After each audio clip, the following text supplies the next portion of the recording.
¿Listos? Perfecto. Bueno, muchas gracias a todos por estar acá. Esta es realmente una bonita reunión familiar, amena. Y tenemos algunas personas ya conectadas. Y bueno, es un aporte adicional que hace nuestro aliado NetSuite para compartir visiones, casos de éxito. Así que hagámoslo lo más participativo posible. No se olviden, si tú nos das primero como una visión, digamos, de todo este mundo cambiante, retador que tenemos hoy, y luego, claro, Juan, pues nos dar más de cómo maximizar el valor en los sistemas de nuestra red.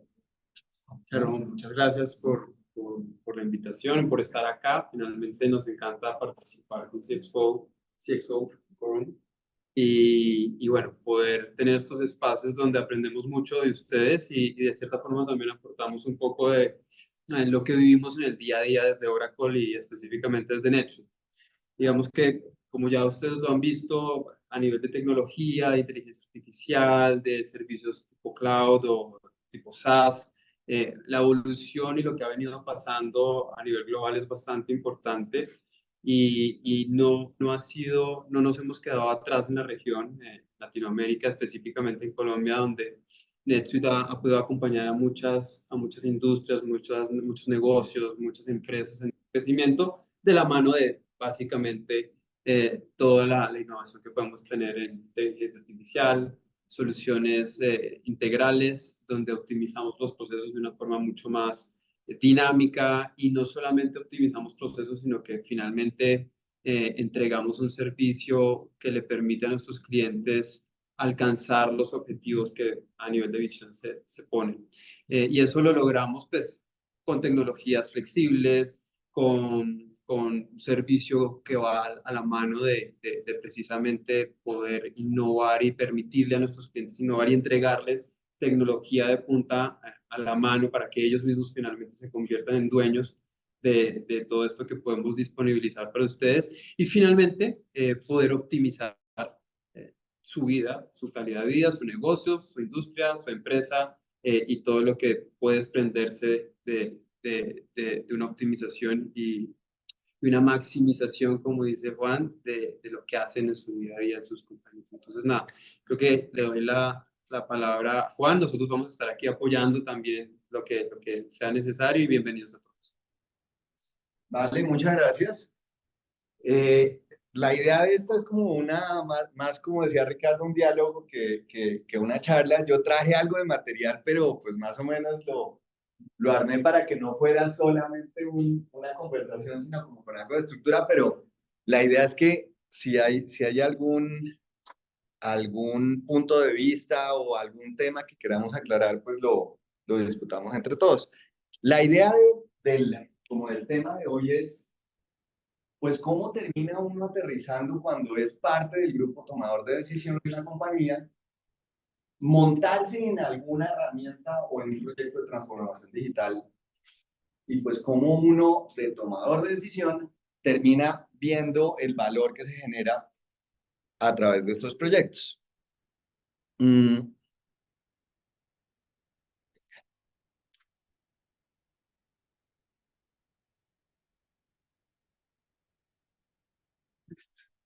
Entonces, les cuento un poquito como antes de arrancar en el escenario, como del rol. Este es un ejemplo que yo traigo de una compañía en la que mi rol como CFO era participar en la definición de ciertas decisiones estratégicas para la compañía, y pues mi rol era siempre tratar de encontrarle el valor, trabajar con cualquier área de la compañía que tuviera una idea, una iniciativa para tratar de aterrizar el valor generado, ¿cierto? Y pues ya por ahí, en definir qué es el valor, pues empieza uno a encontrarse diferentes perspectivas. El valor para un área puede ser diferente que para otra área con la misma iniciativa, ¿cierto? Las perspectivas cambian y es bien interesante entrar en esos diálogos. El escenario que traigo hoy es este. Esta es una compañía Es el desarrollador autónomo inmobiliario más grande en Colombia, solo trabaja en Colombia, bajo una estructura de fondo de capital privado. Es Terranum, pues que es como que la incorporación del modelo de REITs en Colombia, que es fondos de capital privado que adquieren bienes inmuebles para arrendarlos. Es un modelo como de leaseback, en el que para que Terranum incorporara ese modelo de negocio, pues trabajó con legislación, con fiducias, con regulación, y pues para trabajar de la manera en que quería trabajar Terranum, la estructura ideal e identificada fue fondo de capital privado. Solo tiene actividad en Colombia, trabaja, como les decía, en el sector inmobiliario, en algunas asset classes o asset classes específicas del sector. No estoy en vivienda, no estoy en salud, no estoy en centros comerciales grandes. Tengo oficinas, ese es el core, desarrollar proyectos de oficinas. El más grande desarrollado por Terranum en Colombia es Conecta en Bogotá, son 22 edificios. Hay 17.000 ocupantes de los edificios, pues que atienden de manera diaria las oficinas, es decir, hay más empleados, pero pues con el modelo híbrido, más o menos 17.000 visitantes. Un retail que acompaña la oferta de producto de las oficinas. Parques industriales y logísticos, boom después de la pandemia, un poco producto del nearshoring. Ese es el asset class de mayor crecimiento. Y oficinas, tras la pandemia, pues que se disminuyó un poco el uso de la oficina en casi que todas las compañías, no solo las que típicamente tenían un modelo híbrido, sino todas, se empezó a recuperar más o menos 18 meses después de la pandemia. Ya el uso, la demanda de los espacios y la necesidad de tener esa colaboración presencial, pues empezó a ayudar a la demanda del asset class de oficinas. ¿Qué es Terranum? Es un internal managed REIT. ¿Eso qué es? REIT, pues es Real Estate Investment Trust, es como la sigla con la que se conocen los fondos de inversión en sector inmobiliario, real estate. ¿Por qué internal managed? Porque la estructura típica de un REIT es que yo soy un grupo de 10 personas que contrato absolutamente todo. Yo contrato quien me levante capital, contrato quien me construya, contrato quien me venda, contrato quien me opere, y así es como funciona un REIT. Típicamente son muy light en personal y todo es tercerizado. Cuando yo incorporo actividades de toda la línea de negocio, pues lo llamo internal managed. Y aquí les cuento qué es el negocio. Pues yo, para desarrollar un proyecto inmobiliario, tengo que hacer una planeación inicial. Esto es, hay mercado, es viable, urbanísticamente funciona con la norma, lo viabilizo, es decir, obtengo las licencias requeridas para construir, construyo, comercializo, o sea, construyo el edificio, comercializo, es lo pongo en arriendo, porque Terranum no construye para vender, que eso es un modelo que se llama Strata. Esto es construir para arrendar. Yo mantengo la propiedad de los inmuebles y los opero. ¿Cuál es como la oferta de valor? Que al yo ser el operador y el constructor, pues me preocupo porque el edificio funcione bien, pues para siempre. ¿Qué me mueve la aguja? Pues hombre, el valor de los activos. Tengo que encontrar cómo maximizar el valor de los activos. Rotación de inversiones es empezar a tener la disciplina de caja para poder disponer del capital para nuevos proyectos. Y eso puede incorporar vincular socios en proyectos. Yo nunca voy a querer dejar de ser el dueño de la operación.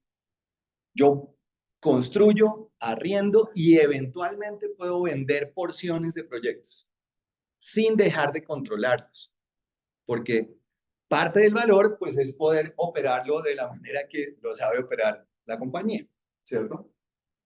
Y el manejo de endeudamiento.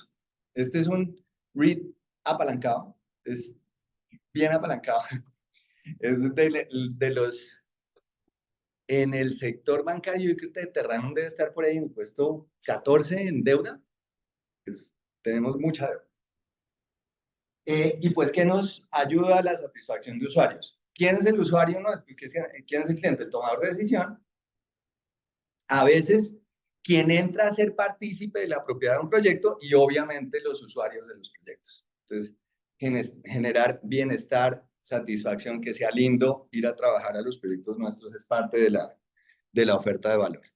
Bueno, en ese escenario, en ese modelo, la última milla la pone un WeWork, la pone un otro que es el que toma todos ese activo y lo pone ya muy bonito para el consumidor final, llamémoslo así. El interiorismo, Sí. o sea, por ejemplo, en este edificio, este funciona parecido. Sí. Entonces, hay un propietario que lo que te alquila es el core and share, es la obra gris. El tenant pone el interiorismo.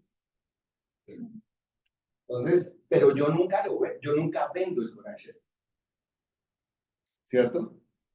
Entonces, esa combinación, así dentro de el área privada del contrato de arriendo, yo tengo el look and feel que quiero. Oracle se ve así, el vecino Bavaria se ve diferente. Bavaria estaba en Conecta, por ejemplo. Las zonas comunes, el que los edificios funcionen, y parte, y ahorita les cuento, del monitoreo de redes y cosas, lo hace el landlord, que es Terra. ¿Vale? Ahora, un poco de la discusión interna de qué es valor para una empresa. Entonces, pues uno como que al comienzo empieza a pensar en que el valor, y cuando yo tenía ciertas conversaciones como que, bueno, ¿cuál es el valor de tu iniciativa con las diferentes áreas? Pues como que el bias es a la rentabilidad. El valor económico es como el default. Pero hay una serie de palancas de valor que uno no puede dejar de explorar en cualquier decisión, y no todas son ligadas a la rentabilidad. Yo creo que eso todas las empresas ya lo tienen muy interiorizado, y cada una define pues cuál es como su escala de valores, y debería cada una desarrollar un modelo de definición de valor y toma de decisiones. Y hay decisiones que se miden bajo ciertas escalas y otros bajo otras, ¿no? ¿Qué para Terranum era importante? Lógicamente la rentabilidad. El crecimiento es muy importante, porque lo que vende un fondo de capital privado como este es la plataforma, la capacidad de desarrollar y generar alimento futuro, ¿no? En la medida en que yo pueda construir más, pues voy a generar más ingresos a largo plazo con contratos de arriendo, y ese es como parte del negocio. El impacto es muy importante, y miren, yo nunca había trabajado, yo trabajé en Terranus 4 años, nunca había trabajado con la familia Santo Domingo, pues con ninguna de las empresas, y uno de los dos inversionistas de Terranum, del fondo de capital privado, es Valorem. Pues Valorem a través de un brazo inmobiliario que es Colinzi. Y es clavísimo para las decisiones, con la junta en donde participa el grupo, el impacto que se genera con los proyectos. Entonces, ese se volvió pues uno de mis toggles en toma de decisiones. Sostenibilidad, yo creo que ya está en la agenda de todos. Sostenibilidad, pues como que en su pool gigante, los que le sirven como a cada uno dependiendo de cuál es el objeto de negocio.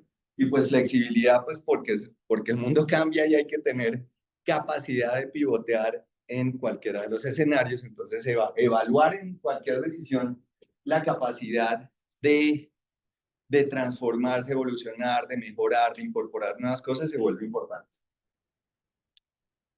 Pues que hace parte de toda la cadena de valores. Para la creación continua integral de valor, yo tengo que tener claro cómo voy a medirlo y cuál va a ser el gobierno en las decisiones.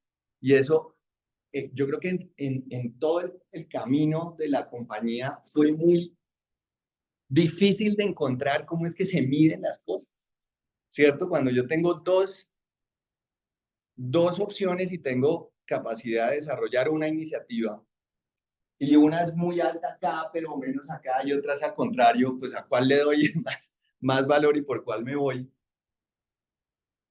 Solo se logra cuando hay acuerdos integrales y cuando hay un gobierno claro de qué es lo que queremos y cómo lo queremos hacer.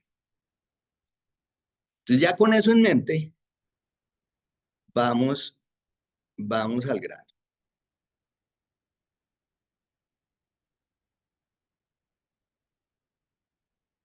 Como les conté, Terranum pues construye. Entonces, para la parte de construcción hay un área encargada en la compañía que se llama desarrollo. La parte que opera los edificios, pues es operaciones. Quien los vende, pues es el área comercial y es la comercialización. Con esta primera parte como de la cadena de operaciones y actividades de la compañía, pues cómo empezamos a trabajar en el camino de la transformación digital. Para lo primero, empezamos a construir y desarrollar los proyectos bajo metodología BIM 360. ¿Qué es eso? BIM 360 me permite hacer gemelos digitales de los edificios desde la conceptualización. Entonces, cuando yo voy comprando los capítulos del desarrollo de CAPEX, cada uno de los proveedores va alimentando ese modelo. Y eso es un estándar. El software con el que nos apoyamos es de Autodesk, de AutoCAD. Y la idea es que en la medida en que yo voy cerrando diseños de detalle, yo voy previendo y voy acomodando el cronograma de obra para optimizar tiempos y costos. Buena parte del desperdicio que se da en una obra, pues es que me chocan redes. Uy, en el plano, pues se veía perfecto y cuando fui a construir, la red hidráulica colisiona con la red eléctrica y ahí tome decisiones y después, cuando llega al tenant, pues le cae una gotera, porque le tocó sacar un codo a la y eso arreglarlo es terrible. Entonces, ¿qué se disminuye? Pues los imprevistos. Uno como que siempre en el sector de construcción, los imprevistos son un tema. La idea es llevarlos pues a cero. Cero. Yo no quiero perder tiempo.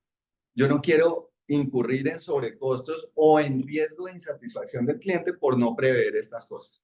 Entonces, esta es una inversión que yo creo que cuando nosotros la hicimos, la compra como del software, la implementación y la vinculación de proveedores al software, porque le ayudábamos a los proveedores que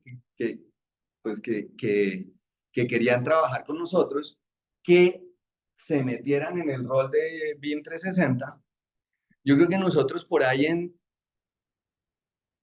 edificio y medio recuperamos toda la inversión.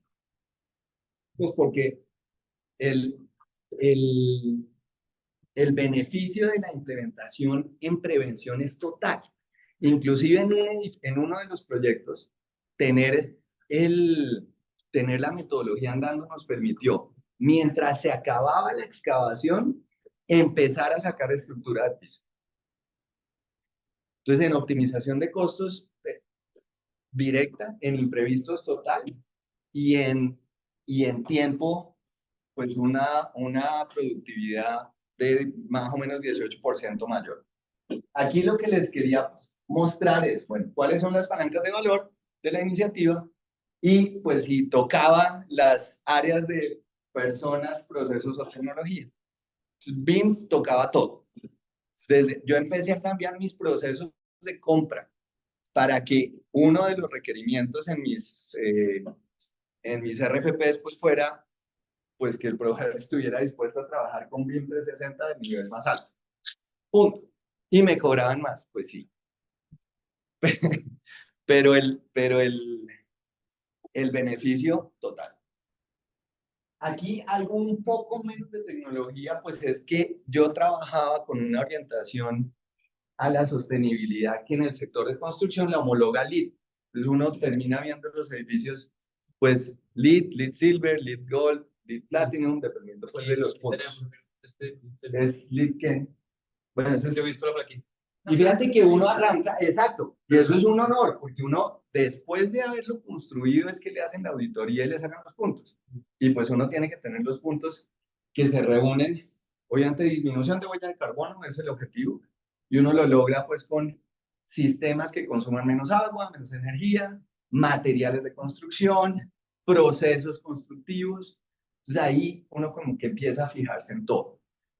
LEED no tiene un sistema per se, pero nosotros incorporamos tanto dentro de nuestra decisión de compra como en BIM la captura de los puntos necesarios para la certificación a la que queríamos apuntar. Y lo que pasa es que, como yo les conté, yo me apalancaba mucho. Entonces, obtenía mejores condiciones de financiamiento si los edificios son LEED. Entonces no podía correr el riesgo de hacer algo y que después no fuera certificable. Entonces me disminuía el riesgo un montón. Supply chain, pues es, nosotros aquí no tengo tecnología y ahí Joel ayer me preguntaba, hombre, ¿y no tenías nada de tecnología para articular mejor tu cadena de suministro? Y pues realmente nosotros nunca nos metimos esto todo. El ERP con el que trabaja Terranum SAP, nunca nos metimos con Ariba, con nada, pues que tratara de integrar algo de supply chain. Lo hacíamos muy a manita. Pero sí tratamos de, por el lado de supply chain, vincular solo proveedores BIM y con pues con las características que yo esperaba tener el proyecto para que sea certificado sostenible. En operaciones, aquí voy a saltarme un segundito de que traje. BIM 360 lo que me permite es hacer eso, y uno termina navegando dentro del proyecto y dentro de las paredes, y las actividades de mantenimiento también se facilitan al tener el gemelo digital del edificio. Es un trabajón, pero pues es un trabajón que ya se hace, sino que se articula dentro de la herramienta. Lo primero que les contaba, entonces, como que para operaciones BIM 360 le da facilidad de mantener el edificio, pero todo esto se administra con un BMS, un Building Management System, que nosotros lanzamos de la mano de Schneider Electric. Ellos tienen un software que se llama, una herramienta que se llama EcoStructure. EcoStructure me permite capturar todas las señales de las redes relevantes para que el edificio opere bien. Este BMS de Terranum, que lo tenemos en Conecta,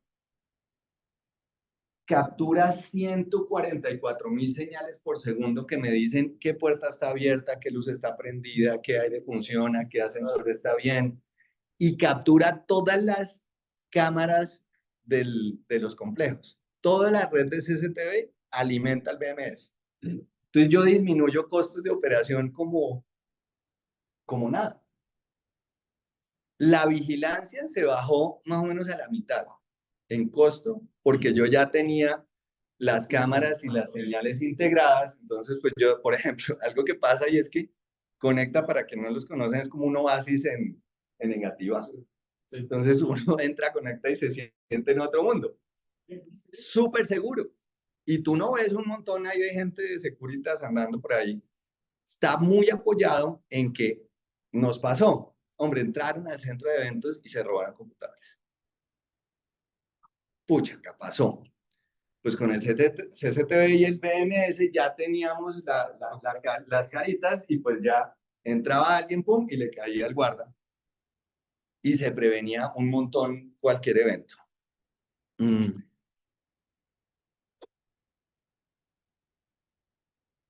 Con el BMS capturamos y preveníamos cosas, pero también nos metimos en integrar con el ERP las órdenes de servicio del BMS.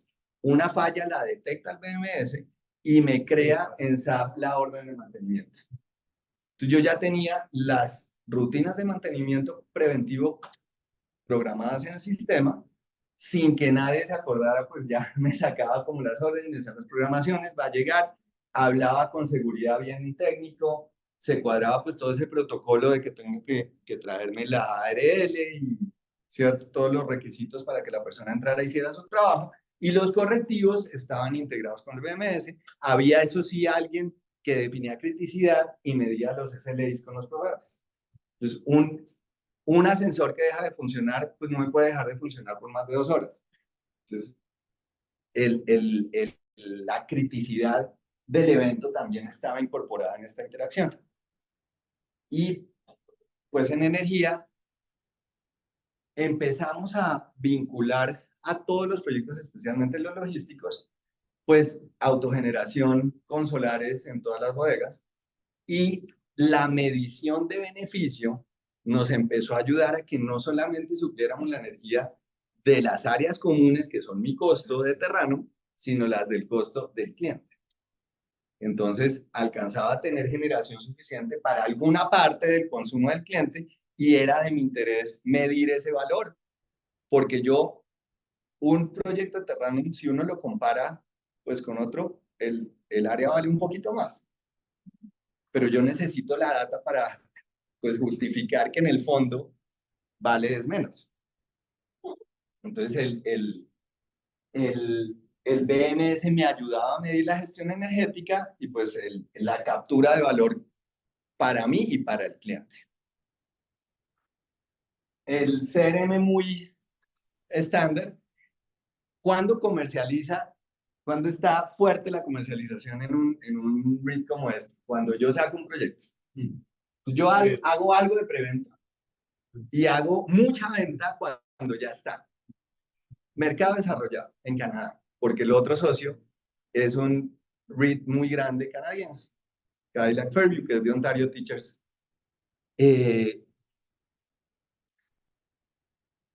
Un edificio en Toronto se arrienda 4 años antes de estar construido. Ya yo tengo los contratos de arriendo firmados con una anticipación que ustedes no se imaginan, aún en los años posteriores a pandemia. Acá no, acá a la gente le gusta ver el proyecto. Quiero verlo, quiero caminarlo, quiero ver si se siente frío. Entonces, se activa mucho la comercialización cuando algo antes, sobre todo en los logísticos, que, no sé, FEMSA necesitaba una distribución y pues yo le hacía la bodega a las especificaciones de FEMSA. Pero en edificios de oficina no están así. Entonces, la comercialización se activa cuando ya el edificio está listo. Ahorita Terranum está lanzando. ¿Lo quiere ver? Pues sobre planos. Es más tangible, me imagino. Sí. No, tú haces una construcción, el otro día lo vi, y puede que estén todavía haciendo el cimiento, pero ya tienen montado un apartamento modelo en un container para que la gente lo cambie. Tal cual. Pero para oficinas y en arriendo, para compra, yo creo que hay más disposición de hacer la compra sobre planos que la arriendo. Solo arriendamos. Solo se construye para arriendo.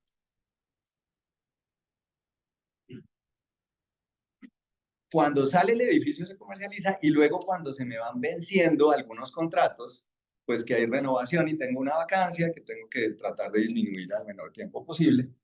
Entonces, ¿qué se busca con el CRM? Tenemos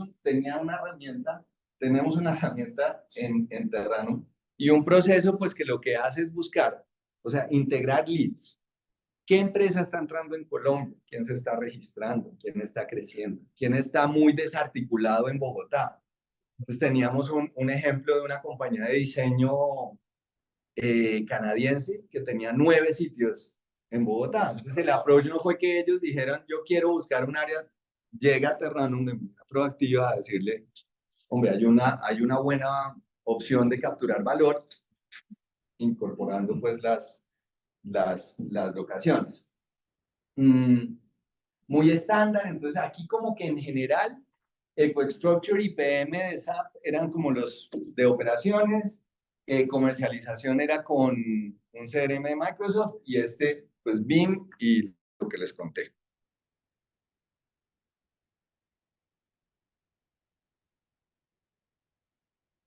Y en la otra parte, ahí como que les hablé de las áreas core, ¿no? El desarrollo de operación y comercialización. Pero pues yo también tengo que preocuparme porque quienes ocupan los proyectos pues estén satisfechos y lo sientan amigable, amable, como que espacios que generen bienestar, el que quiera trabajar pues que trabaje contento. Las administraciones son pues todo lo que tiene que pasar un poquito como de back office en donde no nos enfocamos mucho pero hicimos algo. Y la articulación que es cero tecnología, era más la forma de gestionar cualquier cosa. Y nos volcamos a Scrum. Para satisfacción del cliente, nosotros queremos, yo ya no trabajo en Terranum, entonces hablo como si estuviera todavía, pero la compañía busca pues que a la gente le guste trabajar en la oficina, en la bodega, que se cree comunidad, que las preocupaciones de ir al banco, de dónde comer, de cómo llego y cómo me voy, pues sean más fáciles de resolver. Entonces, empezamos a trabajar en una app para crear comunidad. Entonces, comunidad es el desarrollador y el landlord. Es como el housekeeper. Yo no permito instalaciones ni nuevos logins a nadie que no trabaje y sea un empleado de las oficinas que me toman espacios, de las compañías que me toman oficinas en arriendo. Mantenimiento es que si yo voy por algún lado de la oficina, no me funciona un ascensor, una gotera, hay un baño dañado, lo puedo reportar allí, se integra con el software de mantenimiento y pues ya alguien se encarga de eso. Y buscamos mantenernos dentro de los SLAs pues, de servicio. Entretenimiento es que dentro de los desarrollos, Terranum busca incorporar áreas de entretenimiento. Y hay de todo. Pues hay galería al aire libre, hay parque, hay guardería, hay pues como que de todo en los proyectos. El proyecto que está lanzando Terranum ahora en la 80 con Boyacá está,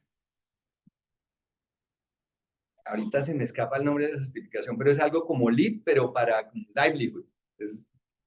¿Qué tan amable es trabajar allí?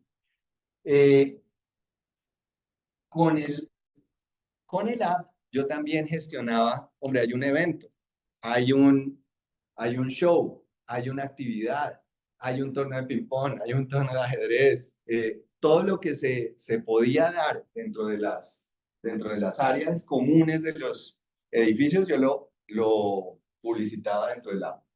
Y la gente se inscribía, participaba, recibía premios, todo a través del app.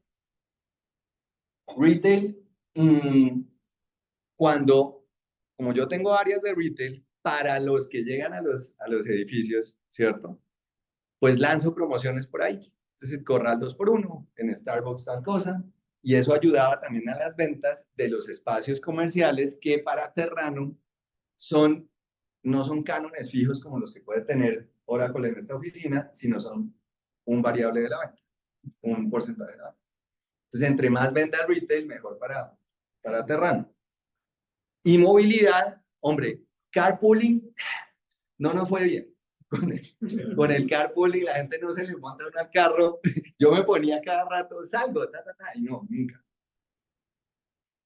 Como que se generó la necesidad y terminaron armándose más grupos de carpooling, pero al interior de las oficinas, no a través del app. Yo no quería montarme en alguien de una compañía, no.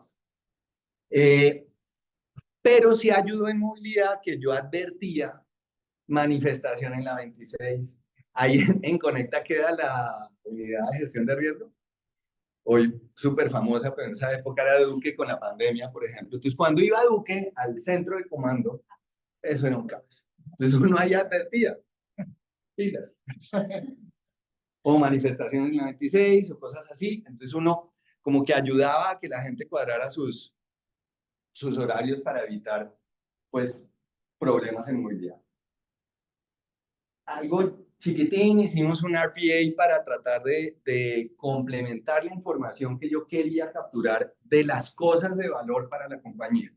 Entonces, con factura electrónica, pues uno captura la mayoría de lo que necesita para una contabilización pura y dura, pero empezamos a meterle un robotcito que identificaba dentro de la factura, por ejemplo, los servicios públicos, datos del consumo históricos que yo capturaba para después empezar a hacer análisis y buscar, pues, si lo que veía en el BMS se estaba viendo en la factura y empezar a capturar mejor el valor y tener más datos. Entonces, dentro de las órdenes de compra, yo empezaba a incorporar requerimientos para facturación que los leía con el robotcito y los capturaba para después analizar. Yo creo que el ejemplo de uso más claro sí es servicios públicos. En esa yo empezaba a leer en esas facturas de servicios públicos como loco y el robotcito me llevaba datos. Y yo le llevaba los datos a los clientes. Entonces, a pesar de que las facturas no eran mías, yo sí le decía a Amazon, ¿qué pasó que el mes pasado subió tu consumo? Chequea. Hay algo al interior de tu oficina que vale la pena chequear. Python es más de administración. Ahorita les cuento a qué me refiero con esto, y Scrum es metodología de trabajo. Todos los proyectos de Terranum así toquen, o sea, la mayoría no tocan tecnología, pero vamos a lanzar un proyecto, vamos a cerrar un contrato con un cliente grande, vamos a implementar una nueva forma de manejar el parqueadero, pues cualquier cosa, lo trabajamos con Scrum y ya se volvió un parte del lingo al interior de la compañía, y funcionaba muy bien. Se empezaron a mover mucho mejor los proyectos y, y pues yo creo que eso también agrega valor para el desarrollo profesional de los miembros de los equipos, ¿no? Que todo el mundo, sin importar qué haga, conozca la metodología y empiece a trabajar con la mecánica, es de gran valor.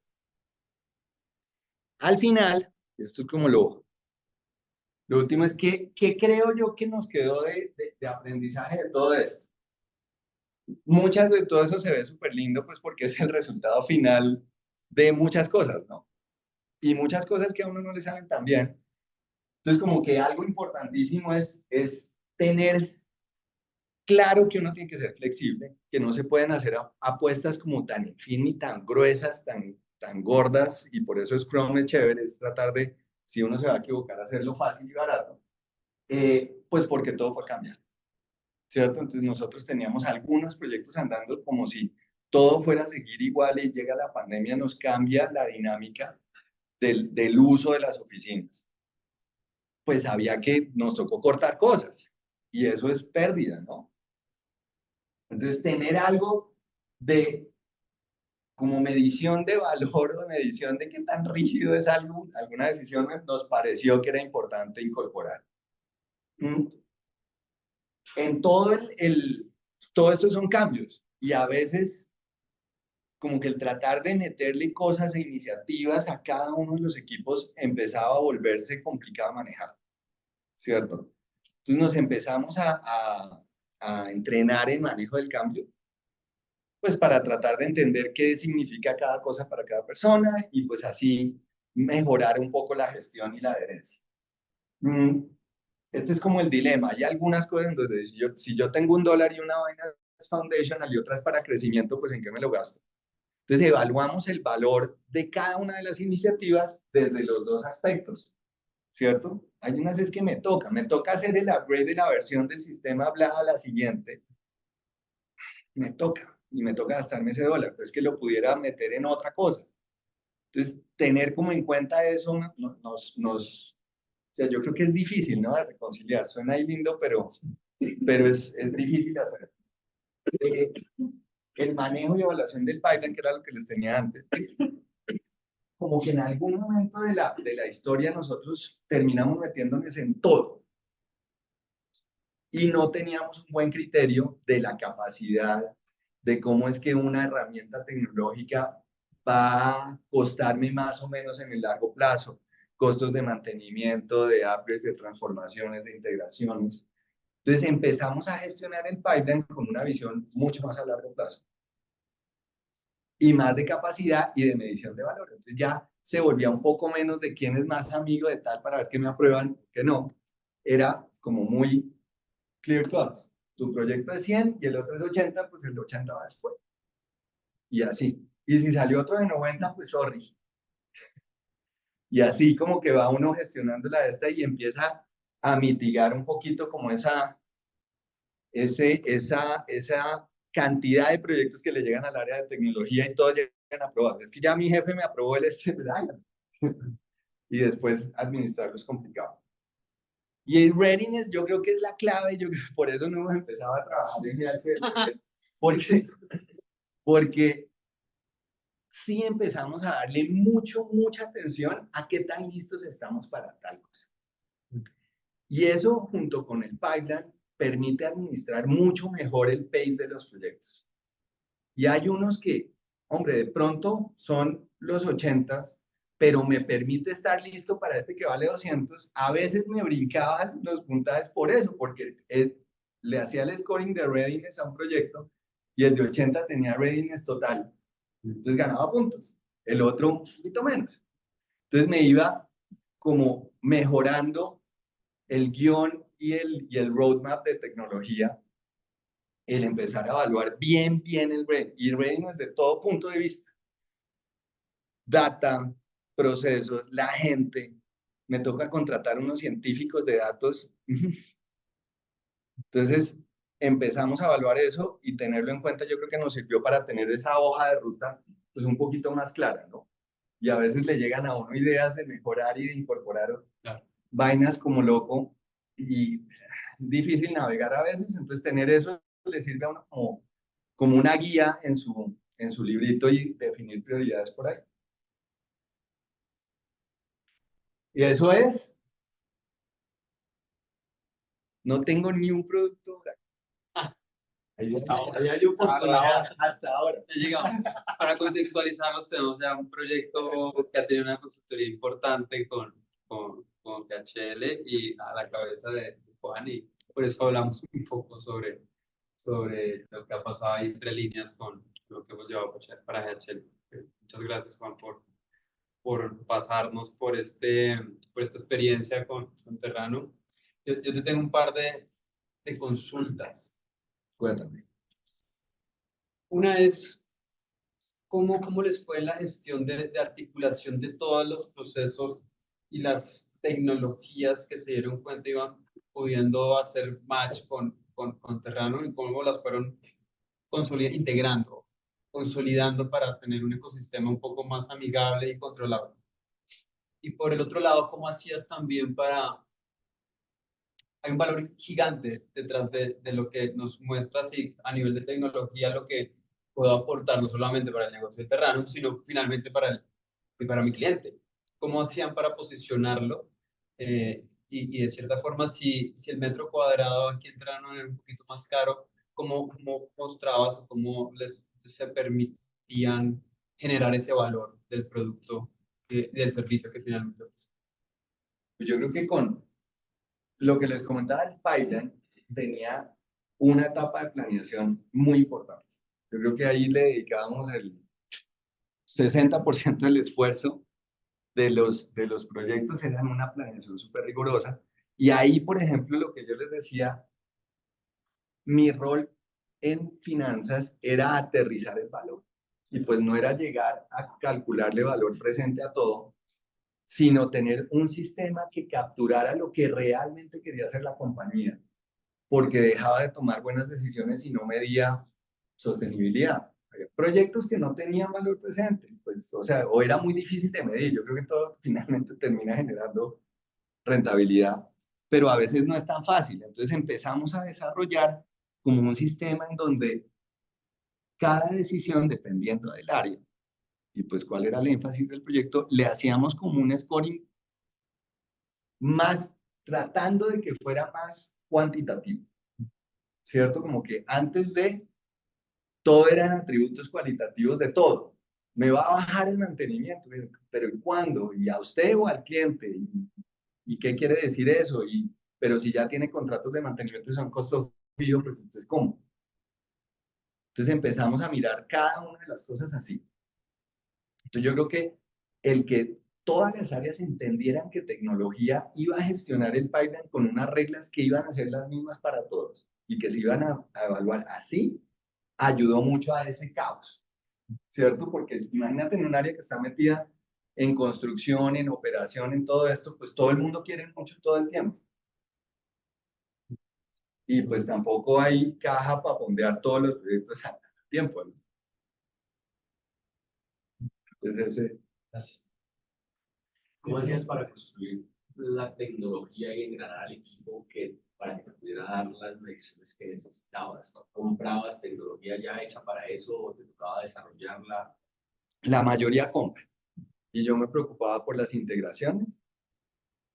Dentro de la etapa de planeación, por ejemplo, VIP, o no, el BMS, que ese yo creo que es el que tiene más integración con mi ERP. ¿Qué pasaba antes? Yo tenía algunos sistemas de mantenimiento y monitoreo. Entonces sé que se dañó el aire acondicionado. En el edificio 5 se dañó el aire acondicionado. Eso era una cadena. Alguien de mantenimiento se enteraba o alguien le decía, que era lo peor, ¿no? Me estoy cocinando en el piso quinto, ¿cierto? Llamaban a mantenimiento, mantenimiento llamaba a compras, compras le decía al proveedor, hay una urgencia, el proveedor le decía, uy, pero eso le cuesta tanto, ¿cierto? Entonces compras decía, hermanito de mantenimiento, apruébeme esto porque entonces no le puedo mandar la orden. Entonces empezamos a mapear cómo se hacían las cosas, ¿cierto? Entonces ahí el cambio y la integración era más fácil. Bueno, para quitar todo esto, ¿qué tiene que pasar? A ti te llegan con una idea, encontré EcoStruxure, vamos a meter eso ya. Hold on, ¿para qué? No, para esto y esto. Ah, bueno, para que esto pase, usted tiene que quitar 16 pasos de la mitad. ¿Cómo los quita? Pues esto tienen que hablarse con esto. Señores de SAP, ¿eso sí funciona? Sí. Pero hay que hacer tal cosa. Ah, bueno, entonces hagamos esto primero. Y toda esa etapa de planeación como que te va permitiendo articular para capturar el valor. Entonces uno pinta todo el muñeco primero y después sí dice, bueno, ¿qué tiene que pasar antes para que no sea un caos de integraciones y tengo un BMS que después no se habla y después me la paso reconciliando, ¿cierto? Entonces la idea era, desde el comienzo de una buena idea, empezar a mirar para ganar valor qué tiene que pasar y empezar a programar. Primero me encanta ir a hablar con tanta propiedad de tecnología. Quería entender un poco qué relación tenías con el CIO y, no sé, te reportaba, no te reportaba, y cómo trabajaban en equipo. Sí, pues yo tenía tecnología, entonces eso facilitaba las cosas, pero pues yo también tenía un gobierno, ¿no? Y pues yo era como, en algunas cosas se podría ver como medio juez y parte. Entonces por eso para mí, para mi paz mental, pues incorporamos el sistema porque pues yo no podía ser el que decidía en qué vamos a invertir, ¿cierto? Yo tenía que ponerme como el gorro financiero para ver esa escala de valor y que no fuera solamente lo que generara rentabilidad. Pero entonces sí te reportaba y trabajaban con los solos.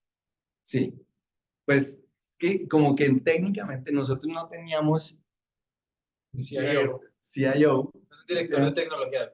Entonces yo tenía tecnología conmigo. Entonces, ¿a tecnología qué pasa? Yo tenía Tenías alguien operativo. exacto, una persona menos, un poco menos estratégica que recibía los requests. Y estaba pues duchísima en evaluar Python. Y luego ya yo con el área terminaba de armar el casito. Difícil evaluar ese como el costo post, ¿no? Porque uno arranca con buenas ideas, todo se integra y pero ¿y lo que sigue? Te voy a preguntar, Juan, es que en la, no sé si en todas, pero en las organizaciones que he visto, de las dificultades más grandes que hay es la captura del valor, ¿no? No la evaluación del valor y saber cuánto puede llegar a ser en un momento de planeación, Ajá. sino después de ya haber sudado la carrera, la maratón, ¿no?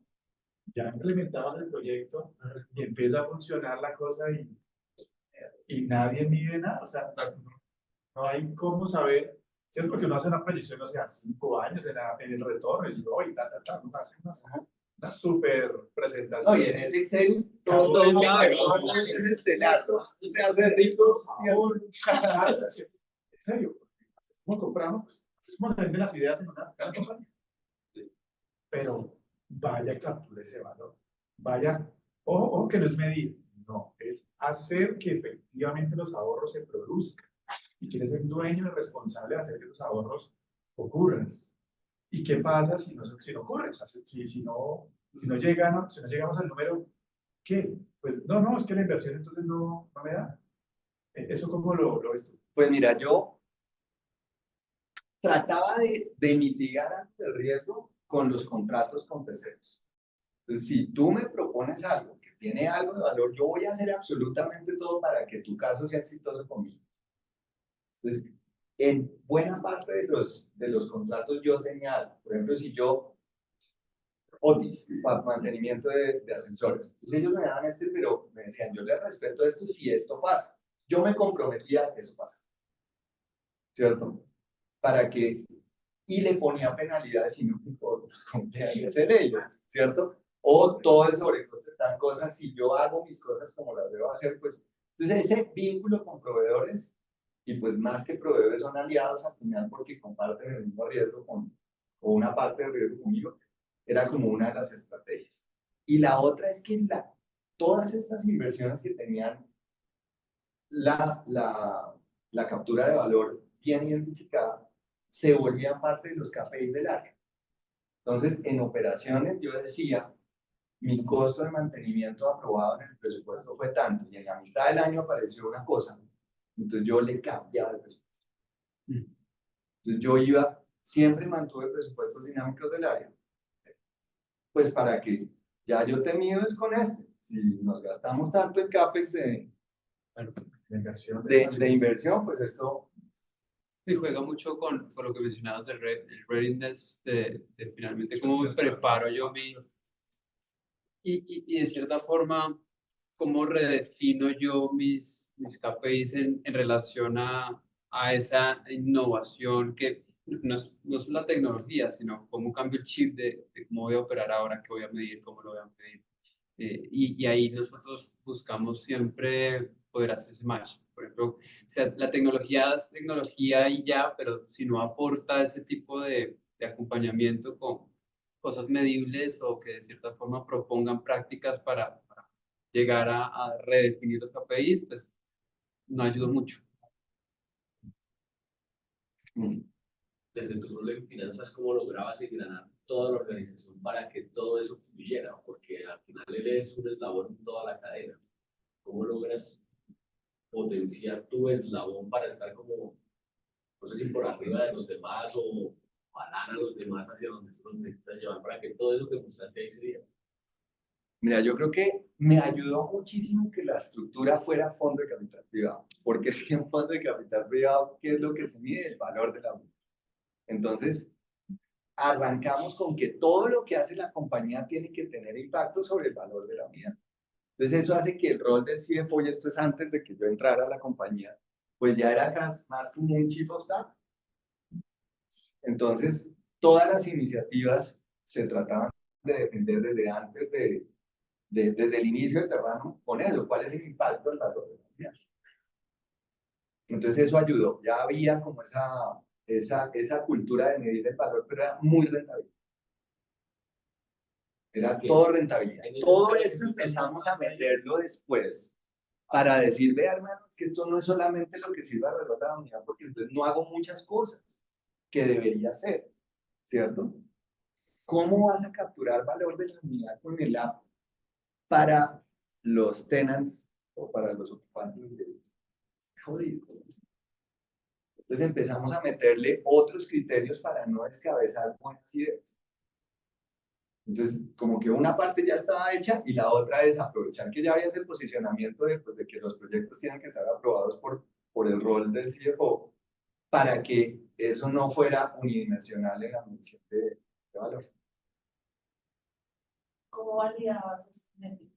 O sea, ¿era un formato estándar o porque yo te puedo decir, esto me genera mucho valor de cantidad?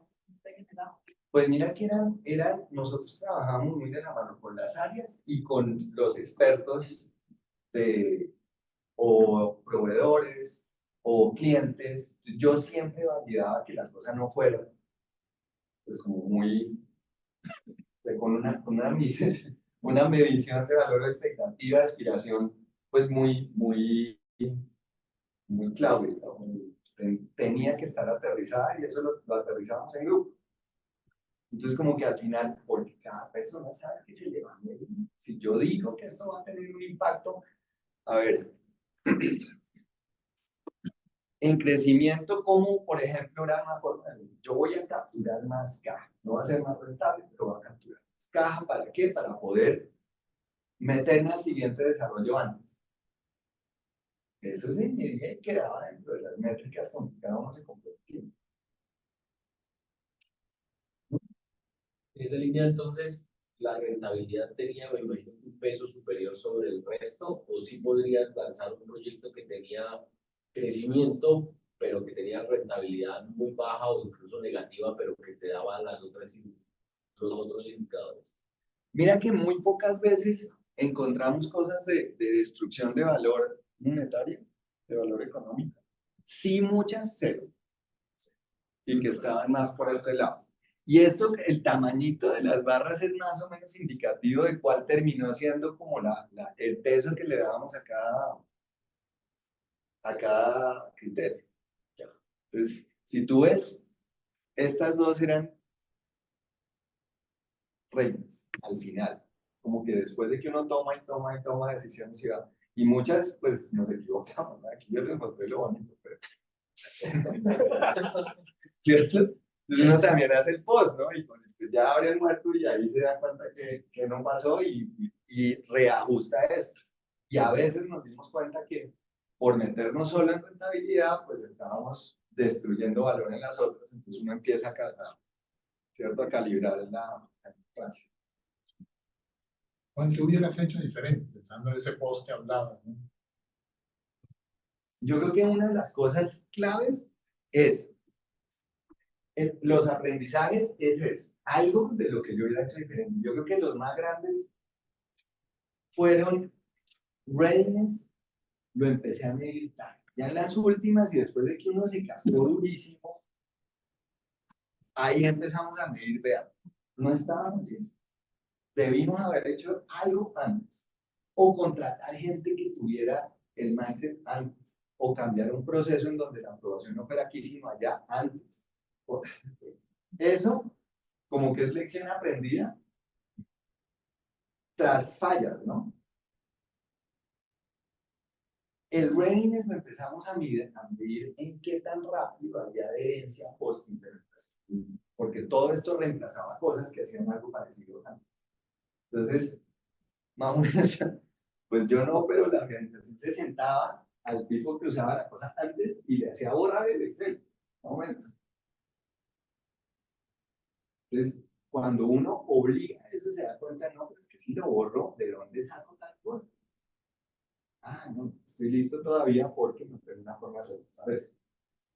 Entonces nos empezamos a voltear mucho a redes. Yo creo que la otra cosa, tuvimos como que dos iniciativas que no tuvieron en cuenta la flexibilidad, y esto fue más como la estructura de contratos. Entonces me amarré a muy largo plazo con cosas que después de desmontarlas fue jodidísimo. Yo creo que esas dos hubiéramos hecho diferente desde el comienzo para ganar. Creo que tiene una pregunta así. Es que cuando llega uno recorriendo, pues empiezan a llegar a la imaginación lo que realmente pasa. Entonces uno dice, pero es que ahí va soporte tecnológico, ahí va estrategia, ahí va finanzar, retorno de inversión. Ese tema con los bloques que me parece una tarea súper delicada de definir, bueno, si esto me pasa. Detrás de todo eso hay mucho esfuerzo y obviamente hay un equipo de personas, entonces lo que se me viene a la mente es qué tanto era el equipo decisorio, cuántas personas había, cómo se integraban, porque si formo ese equipo estratégico, entre más grande lo formo, comunicarlos entre sí es más difícil, entonces lo llevo a un grupo muy pequeño, lo veo muy grande, cuando en esa experiencia, como que ese grupo que tenía la parte decisoria, porque la parte operativa eso ya es, pero la parte de engranar todo eso, no lo veo tan... No, mira que yo creo, es un súper punto, porque yo creo que de las cosas que yo encontré súper fuertes en Terramo era el equipo. La cultura organizacional, la visión común en todos, el que cada uno fuera un experto en su rol y fuera de eso tuviera clara la visión estratégica de su estado. Eso sí es, el liderazgo de la compañía es absurdamente bueno.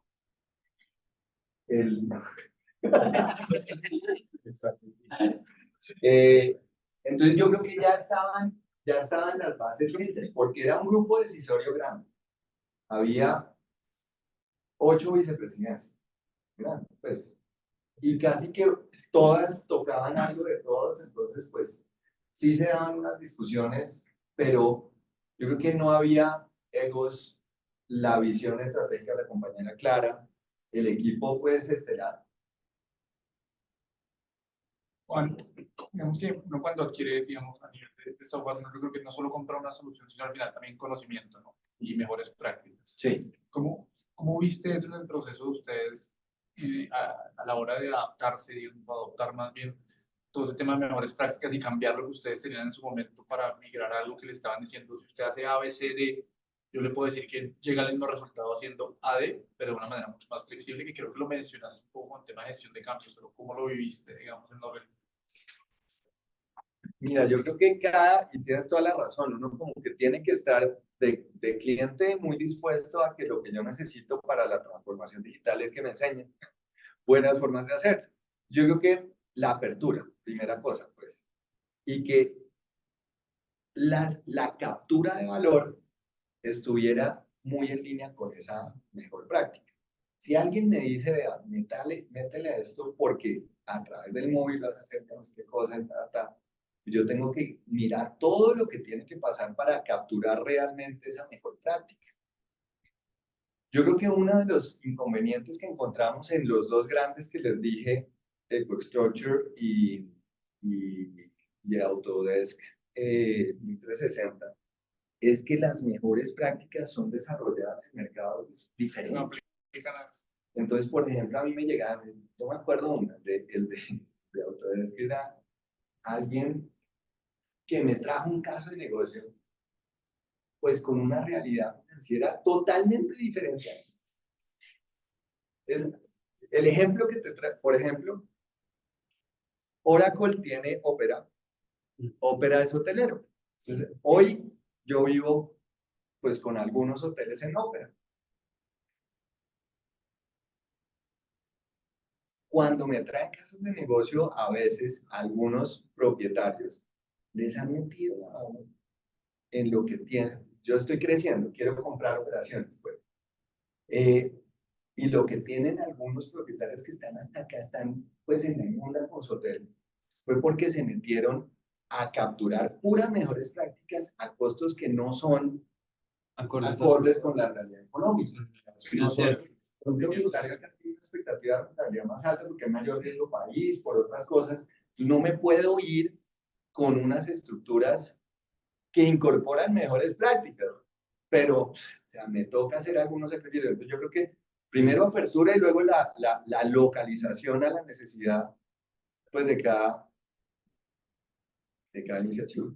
Yo la vez pasada, la última vez que lo acompañé mencioné esto, pero en algún momento de la vida me tocó recorrer el programa de trayectoria amiga de la Cámara de Comercio. Estábamos reestructurando una compañía de una vieja vida que tuve. Y ahí se reestructura mucho los procesos y el sistema integral de gestión en base a los objetivos que tengo, teniendo en cuenta todos los diferentes factores financieros, tecnológicos, la visión que tienes, cómo vas a crecer, quién tienes para crecer, cuál es la visión o la forma en que el equipo piensa. Entonces, el readiness, yo me quedé mucho con eso, no lo había visto, Juan. Parece muy importante porque finalmente no puedes adoptar ni una tecnología pequeña, mediana o grande si de verdad no estás preparado y como alineado a lo que finalmente buscas. Trayectoria Mega a mí me impactó mucho porque la compañía que adquiríamos era una compañía de integración de soluciones, de tecnología, donde queríamos hacerla engranar con la gran compañía que la había comprado. Eso iba a ser imposible porque no teníamos el alcance, la forma. Tuvimos que ir más despacio y granular un poco todo. Sí, eso como que te termina definiendo qué hacer primero. Si no puedes adquirir algo, si no estás listo, si no está el mindset de la gente. De hecho, puedes tener el tema financiero cubierto, pero operativamente no hay forma. Y de acuerdo con tener ciertos parámetros para arrancar. Juan, ¿cómo trabajaste la definición de la estrategia, digamos, de poner esas bases que, por ejemplo, nos mostrabas ahí, decían no salud, sí oficinas. ¿Dónde encuentras ese criterio? ¿Cómo trabajas en definir esa, como esa base que luego te da la luz para definir todo lo demás? Pues yo creo que cuando yo llegué ya eso estaba centrado, porque pues a pesar de que no para de desarrollar áreas de la compañía, como que esa parte de en qué haces clases me quiero meter estaba definida. Sí, evaluamos otras cosas durante mi tiempo en la compañía, pero como que uno naturalmente termina generando cierta experticia. Y entonces, ¿qué pasaba? Pues, o sea, de pronto, entre más grandes uno, en el asset class corporativo, que es oficinas, pues nosotros nos sentíamos muy cómodos operando y sabíamos que yo sé operar en edificios de oficina. Meternos a otras asset clases se volvía complicado, porque además, pues nosotros, las rentabilidades en un proyecto grande inmobiliario pues son pequeñas pero muy seguras, ¿no? Termina siendo como la apuesta. Y no encontramos atributos en otras. Entonces yo creo que sí fue un poquito más incidental. Arrancamos con un proyecto de oficinas y después casi que a tiempo con uno logístico y nos quedamos como ahí. Entonces yo creo que no es como tan intencional, es que después todas las evaluaciones de otras asset clases ya era muy jodido decir que el dólar que tengo me lo va a gastar en un colegio. Porque es que me va muy bien con mi dólar en corporativo. Entonces, te complemento un poquito la pregunta, ¿cómo te aguantaste las ganas? No sé si te pasó ahí, pero creo que sí, ¿cómo te aguantaste las ganas de no salir corriendo de las oficinas cuando todas las empresas empezaron a entregar las oficinas e irte a construir hospitales, que era lo que en ese momento se decía que íbamos a necesitar para atender a toda esta gente? Pues primero, yo creo que nosotros sí nos movimos a modo protección. Entonces, pues, ¿qué pasa? Yo tenía riesgo. Mira que en el fondo la compañía con la pandemia no sufrió tanto porque no tuve cancelaciones de contratos, excepto una pedida de ayuda de WeWork, pues. Me tocó pues, la esta con WeWork con 2 edificios más. Pero inclusive compañías que pasaron a modo casa, 100% no me devolvieron espacio. Entonces yo tuve como me puede pasar cualquier cosa, todo el valor lo tengo que guardar porque puede que se me caiga de vida. Y pues mi fuente de ingresos para desarrollo me puede estar. Entonces ahí también empezamos a irnos más a las clases que estaba creciendo también, no hospitales, pero logístico, boom. Entonces, no me aguanté las ganas porque sí me boté a logístico inmediatamente. Pues la compañía decidió, pues aquí es donde está la apuesta. Y eso como que mitigó la necesidad de buscar otras alternativas. Pero Sí. para nosotros, ¿No? yo me acuerdo que teníamos un edificio, pues allá en el edificio en el terreno que ya tenía contrato y ¿Cuál? el de Scotiabank, que quedaba frente a Scotiabank, y al final no firmaron contrato, pero sí lo construyeron. Se construyó, sí, o sea, el desarrollo siguió. Y en pandemia construimos ahí el de la 80 como de acá, en Funza. Al frente. Pues, no, ¿dónde está? ¿Dónde quedó la teleperformance? Sí. Ahora está teleperformance, tercera para escuchar. Pero estuvo, esa negociación estuvo porque Teleperformance necesitábamos área. Sí, Es que Teleperformance, área que construíamos la gama. sí.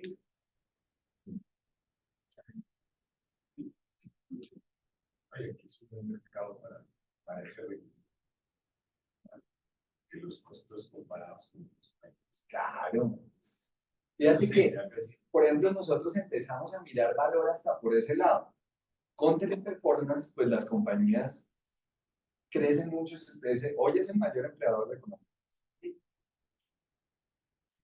Y parte de sus drivers de valor es la rotación. este otro porque cuesta y la gente no se queda.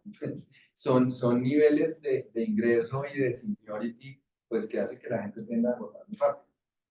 Cuando el grupo o los grupos de teleperformance que trabajan en Conecta rotan menos. Así que Sí, claro. Porque no es que te ofrezcan 200.000 pesos más y te vayas, porque es que me gusta, es cool, es alata. Hay una minicultura ahí. No, pues el día de pijama, eso con eso. El día de la pijama, el día de la mascota. Pues yo creo que un aplauso a Juan porque